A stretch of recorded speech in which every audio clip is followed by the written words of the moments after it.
O CAPS 2 ele foi criado para atendimento de pacientes com transtornos mentais graves e crônicos. O CAPS é um serviço de portas abertas, então o paciente pode buscar atendimento diretamente aqui no serviço ou ele pode ser encaminhado por um dos pontos de atenção da rede de saúde, né? Por um ESF, pela UPA, por uma outra secretaria de habitação, de desenvolvimento, enfim. Antes dessa estrutura nós trabalhávamos lá na rua 24 de fevereiro, onde são as vigilâncias hoje, né? Vigilância epidemiológica em saúde. Era um espaço pequeno que tinha sido cedido pelo município, né? Era uma casa que acabou sendo adaptada, então nós não tínhamos assim estrutura, por exemplo, para atendimentos de grupo. Nós tínhamos uma sala que servia para todas as funções, né? Tanto para as reuniões de equipe quanto para as atividades de grupo, como refeitório. Essa estrutura ela foi inaugurada em 2017, nós mudamos para cá em setembro de 2017.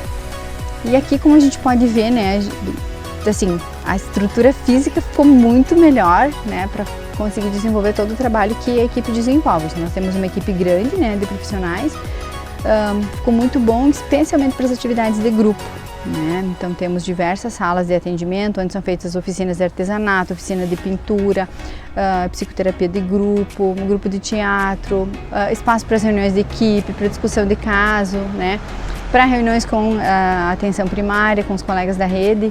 O próprio objetivo do serviço é de fazer um atendimento sempre interdisciplinar e multiprofissional, né? Diversos profissionais é que vão trabalhar na condução do caso.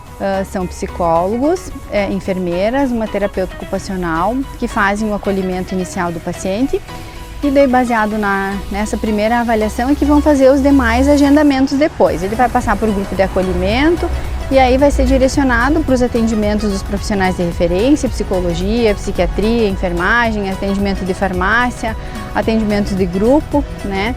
E as demais necessidades que o paciente tiver naquele momento.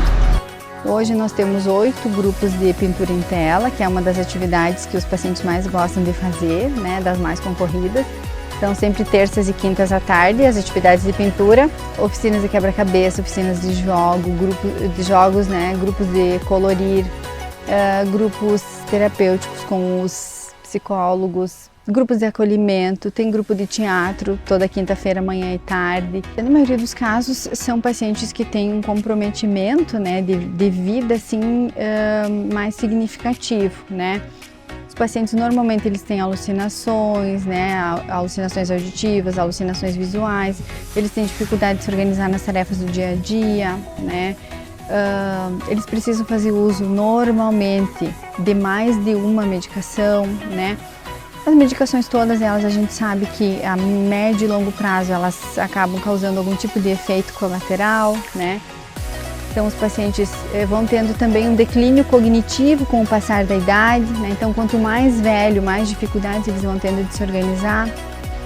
São pacientes crônicos que vão precisar de acompanhamento de equipe, né, para o resto da vida, a grande maioria deles. É difícil a gente falar de, eu estou trabalhando com a cura do paciente, né? Não é uma palavra que a gente utiliza como se fosse uma doença clínica, né? Então muitas vezes a cura que a gente busca é manter aquele paciente estável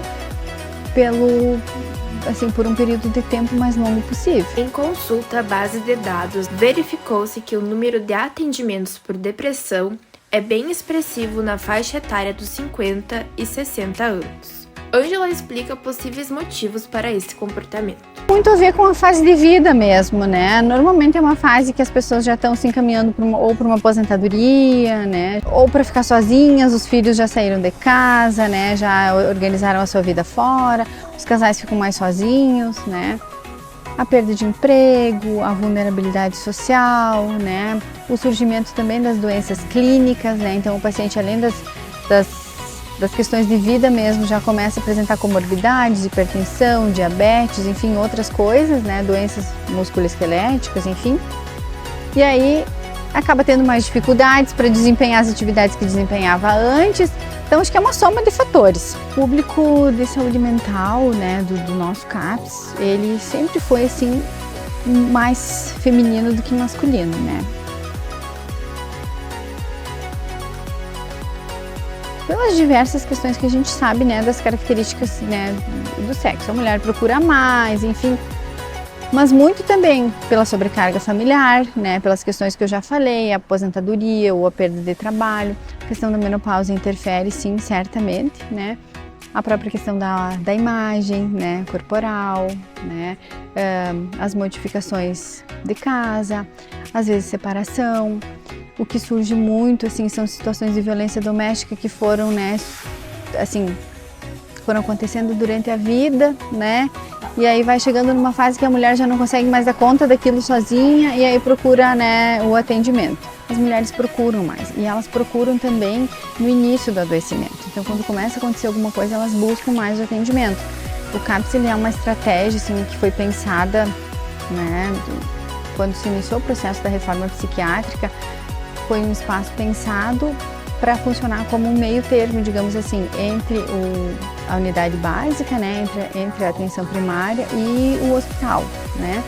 Antes dos CAPS existirem, então um paciente que se identificava que tinha qualquer questão relacionada a adoecimento psíquico, ele era encaminhado direto para a internação. A gente consegue evitar que muitos pacientes sejam encaminhados por uma internação psiquiátrica desnecessária, né. As internações, elas são necessárias, é óbvio, né? Existe indicação para isso, mas a gente consegue evitar que muitos pacientes, né, sejam encaminhados para internações hospitalares de média e de longa permanência. Se consegue evitar também que muitos, né, pacientes cronifiquem um adoecimento psíquico, né, sejam retirados, né, da família, né, sejam retirados do mercado de trabalho, né? Então a gente busca, assim, atender o paciente fazendo com que o atendimento dele no serviço reabilite mesmo ele para continuar as atividades que ele já vinha fazendo, as relações sociais, as relações familiares, né, se manter incluído no mercado de trabalho, o convívio social, né? O convívio com outros pacientes que têm a mesma patologia, para ele entender que, olha, não sou só eu que estou passando por isso agora, que estou sofrendo disso, isso não é, como se diz ainda no popular, né? Isso não é loucura, eu não estou louco agora que eu estou indo no CAPS.